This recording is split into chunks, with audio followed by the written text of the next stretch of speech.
You're listening to the Who is Christine Anyway podcast, Season 2. Today's extra special guest is Droobie the Marshmallow. Enjoy. So, yeah, I love the idea. I think there's longevity in what you do. Obviously, political ones are going to stale right now because that's a hot button topic as is. Anything that's generally taboo is hot button topic. And right now in the country I live in, there's one of two types of people. Actually, three. There's either don't talk to me about it at all. There's I will never shut up about it. Or there's it didn't happen. And I'm like, okay, so delusional, sensible, and just belligerent. If we're just going to categorize it. Yeah, so, and I think a lot of it's poured up here as well. Like we just had our election not long ago, and our liberal prime minister got in, but there's a big split. Like it wasn't super blown out, and it's getting very close to what happens in the States. Like there's people who are very on the left and very on the right, and I'm seeing fewer and fewer centrists and people who are actually willing to have conversations about it. And it's, again, I just see the media, and there's two headlines. Depending on who you follow, you get pushed down your rabbit hole, and there's less about fact and more about look what this other side did. Yeah, and it's getting crazy. Like it needs to, that scares the shit out of me because it's just dividing countries to the point where there's going to be big conflict. It is, and it's definitely interesting. Like being here, we used to actually get quite a few Canadian shoppers that would come over, and they would buy a lot of products here and then bring them back across the border. And now it's like this big conversation between people where it's like, okay, let me break it down for you. Poutine good, Putin bad. And the worst part is half of them can't pronounce poutine. So they call it Putin. And I'm like, and at the same time, I'm like, okay, say my name. And they're like, it's Christine. I'm like, right, not Kristen. Let's work with the INE sounds, guys. And I mean that nicely. It's kind of, it's interesting though, because when even my handles on all my socials, Upstate CCP. Yeah. It's really just my last name, Christine Collins. Yeah. So, okay. Yeah. Well, a lot of people are like, is that Chinese Communist Party? And I'm like, definitely not. Go to my page. I don't know. Any excuse to start an argument about it. Eh? Yes. And they'll just, especially on Threads really, they're loaded there. I've just avoided Threads altogether. I think I jumped in when it first came out, and then I was like, this is like Temu Twitter, and then I left, and then Twitter just turned into its own version of Temu Twitter, and then I think I just abandoned both of them. I'm like, you know what? I'm gonna go somewhere where I can just make videos. I just gave up with it. The only one I'm actually on is Blue Sky, and again, that's a very biased platform. I would say that's basically a liberal Twitter, but it's just another place to post the videos, and I feel like it was a place that would resonate with the people who are on it. So that's honestly why I'm there. I don't engage with much on there. But it just speaks to that point I was talking about before, where it's like there's a very strong bias. So you go to that page, you could just go down this confirmation bias. It's not even doom scrolling anymore. It's just just doom in general. Telling me I'm right. Holy shit. That's where you go when you get in a fight and you just need to be told you're right. Yeah. I feel like you go to X, you get your rage on, and then you go back to Blue Sky and you're like, okay, everyone, look what happened. And they're like, you're right. And you're like, great. Yeah. And you go back, I'll have dinner now. Bye. Yeah. See, I don't even use X. If I have 180 characters or 160 characters, there's going to be because that's not even nearly enough room to put all the adjectives I want to use. Yeah. Right. Yeah. So meh. Yeah, and plus it's owned by a psychopath, so that too. So I just don't really. I mean, I think the last time I logged into that was 2015 or so. I'm not even sure. Maybe it was a long time ago. So I'm proud to say I've never even made an account. I can't remember my password, or I'd go in and delete it. Yeah. So it's interesting. I just kind of keep hoping someone will hack it and then I can report it. But but it's interesting because I barely use TikTok. Even I go there and I just watch the content. Occasionally I'll catch up and post a bunch, which is fun. But I'm usually just Instagram, Facebook, and Something it's happened with TikTok. I can't figure out what it was, but like before, remember that blackout where you guys had like the whole ban thing happen and then it was gone for like 12 hours or something? I swear something happened in that 12 yeah. hours because I have the content and the stats to prove it where I was like getting crazy engagement. The videos were like up in the hundreds of thousands and some of them were over millions. And then since that happened, I'm lucky to break 100,000 on anything.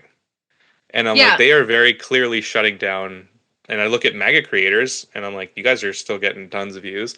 So I don't know what happened with that deal, or I'm not big Do into you conspiracy theories, but have I you can ever tell you something heard changed. have you ever heard of the term shadow banning?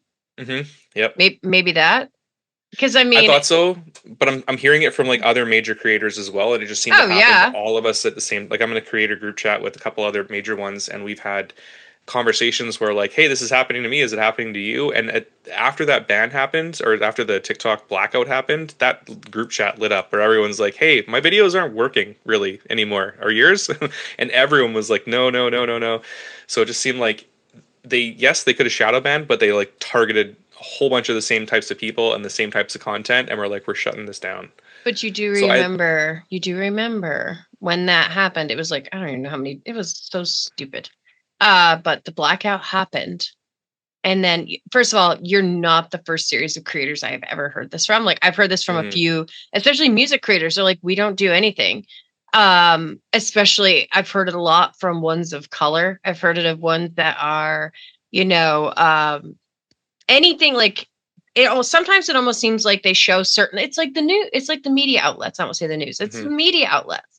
If they want, they want a handful of the extremists on one department, they want extremists on another department, and then they want to sprinkle it in as they see fit. And they go, we don't see anything wrong with what's going on here. We've got a little bit of everybody. And yeah. it's because at the same time, when that was deleted and taken down, a lot of creators lost their momentum.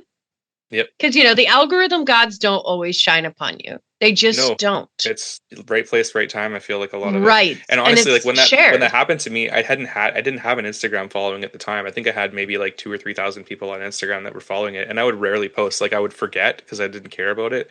So I would post on TikTok because I had a strong bias leading towards TikTok over Meta. And I would post on there, and then after like every 5 videos, I would post one on Instagram and be like, "Oops, I guess I'll just put this on here for now." And then when I started making the skits, I think that was the first time that Little X showed up when I was making fun of Trump in the Oval Office, and I gave him a bunch of one-liners and put it on there. And that's the one that blew up. I had done a couple before that, a couple skits that kind of went on there, but then that changed everything because all of the followers from TikTok went onto Instagram and found me there. My Instagram started getting a lot bigger, and there's more freedom in the comments. There's more freedom in the algorithm, or sorry, not the algorithm, the community guidelines, where I can say a little bit, edgier stuff and get my insults out the way that I'm hoping to. But if that hadn't happened, I probably would have just fizzled out. I probably would have honestly just gone back to doing work and like drinking beer with my friends and which doesn't sound completely no, awful. honestly, and like that's I've had that conversation with a few people. Like, what happens if Trump just like if one day he just turned good and started doing a whole bunch of good shit? I'd be like, honestly, win for society. If I really wanted to continue content, I'm sure there's always going to be another asshole. And if I didn't, then I would just go back to my life and have a great. I really think there would just be a sea of content, like where you'd be able to have the Pope being resurrected from the dead. And I think it's like, oh my God, I mean, JD Vance visiting him and then him dying the next day. I'm like, that's that fishy too, right? And then that was one thing, but then for, Mr. President to then turn around and say that, oh, what the hell did he say? Something about Italians love, and I can't remember what he said. And it was like a direct, I'm like, don't sully Catholicism. Their Pope just died. Yeah. Well, did you see the Marjorie Taylor Greene tweet about that? No. Oh my God. I can't remember exact words on it, but she was like, something along the lines of God is like healing the planet or something, or like she's something God's about fixing things or something. I can't remember the exact taking care of the evil or something like that. Yeah. Something Yeah, about like the and it was hand of God is implying fixing something. I don't know. Basically, what she was implying was that the God was Pope was evil. cleaning up and the Pope was evil. Yeah, and I was like, Yeah, you should you not be speaking. okay? You are Like literally the devil. I Like that grew. girl picks her brooms based on comfort level of riding. Picture You know? brooms. Like, I think I'm gonna go with the red one. Like, Yeah, I get better she's not mileage on looking the for wooden sleep. one. She's like, how comfortable is this one to ride?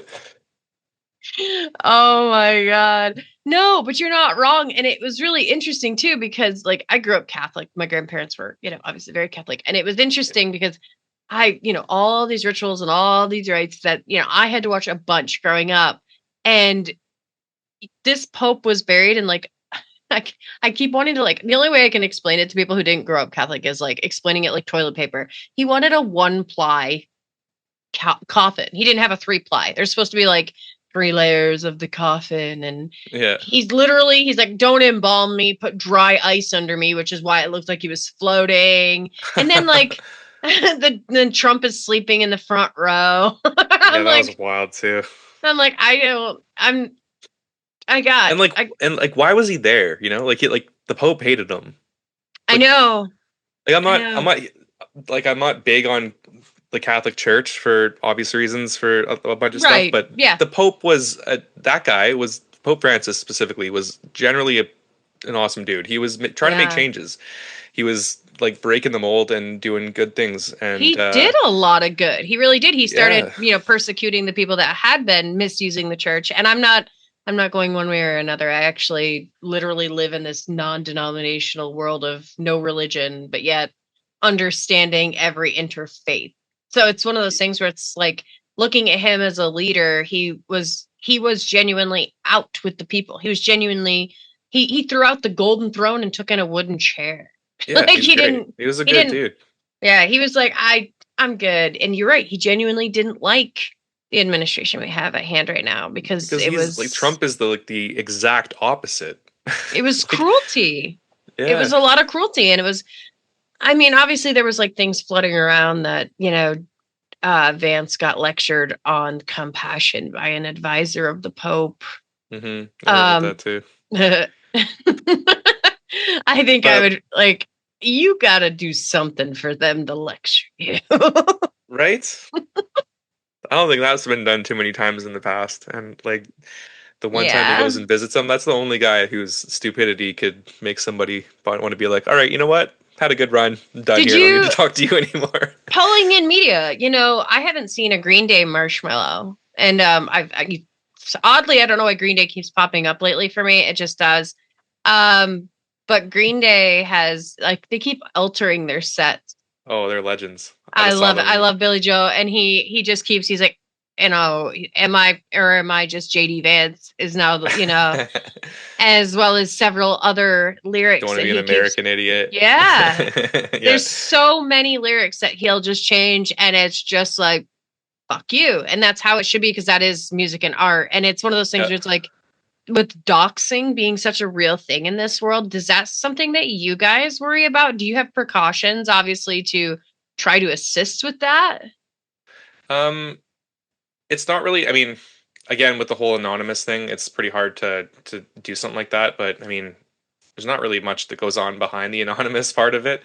I'm not really worried about it. It's just the anonymous thing is more just to protect my family and the people who didn't make this conscious choice to get into politics. Like if something were to go bad with these opinions that I have, and it very easily can, especially when you're on social media, one opinion can just piss a whole bunch of people off. I don't want them to have to deal with any of those consequences. So they didn't really choose to get into this. I did. So I'm just, until it's like, I don't know, until I feel comfortable with the fact that like I am 100% in control of this, that I'm just going to leave it anonymous, and that's just going to be the way that it is. Anonymous says stayed anonymous for that sake. It's one of those things too, like where it's, you can almost create, I don't know how it works particularly in Canada versus the US. I mean, it seems to be a political fun playground for them to create, LLCs and stuff like that to hide behind. And then run it to a separate thing, and then it goes to a PO box. And it's I mean, there's ways and means, and it's a road to get there. But naturally, people like, I'm always worried about people's safety, and I'm just like, these marshmallows are just cheeky, funny little characters, and it's he didn't go to the correspondence dinner. Like, do you like that bothers me because that is meant to just tie everybody together in the sense of unity, good sportsmanship, laughter, and just really close that gap for both politicians and these people that are doing a very difficult job. Pretty surprised though? No. Not even for a minute. Like no, I'm not surprised at anything. Next week we're saying the L in salmon, and the week after that's the G in lasagna. Nothing's fucking surprising anymore. Like, it's one of those things where I'm just like, it's approximately 2 miles in the car and 1 mile swim across the river if it gets hairy, if shit gets hairy, you know. And it's so scary for a lot of my friends that are immigrants themselves or are of a vulnerable, you know, type of community that, you know, especially coming into the upcoming months, I feel like there's going to be like an outburst of terrible things because people, like you said, the tension's mounting over here. Yeah. It's like watching it mount. And it's, you know, especially as a lot of people that are centrist. So when there's moments like where you offer something like you do, where it's not a doom scroll of misery, like it's like, okay, here's 30 seconds of a hilarious thing where little X tells you, I hope your pie's burnt. Like, it's like, all right, I was having a bad day. Now I'm having a worse one. Thanks, little marshmallow guy. And you keep going, but at the same time, you're laughing because it's like, I'm going to like put that in the back of my mind for later. Yeah, you know? It's just trying to make like, I think if you can laugh at least once a day, it just makes it a little bit easier. And I mean, it's like I said, it's a scary timeline, but that's like to quote myself previous in this podcast, spoonful of sugar helps the fascism go down, right? Yeah. And I mean, realistically, it's life. None of us are getting out alive. So yep. Yeah. So I just like find your moments, got to enjoy it while you can. And if I can take these horrible, horrible headlines that are happening right now and try to make somebody just giggle for, or at least exhale out of their nose for a minute. Yeah. Just catch your breath. That's good, yeah, because it just lets people step back and, you know, like smile a little bit just for a sec and then go back to your day. Keep listening for more of the conversation with Droobie the Marshmallow. Visit www.whoischristineanyway.com for access to all the social media links and additional podcast episodes.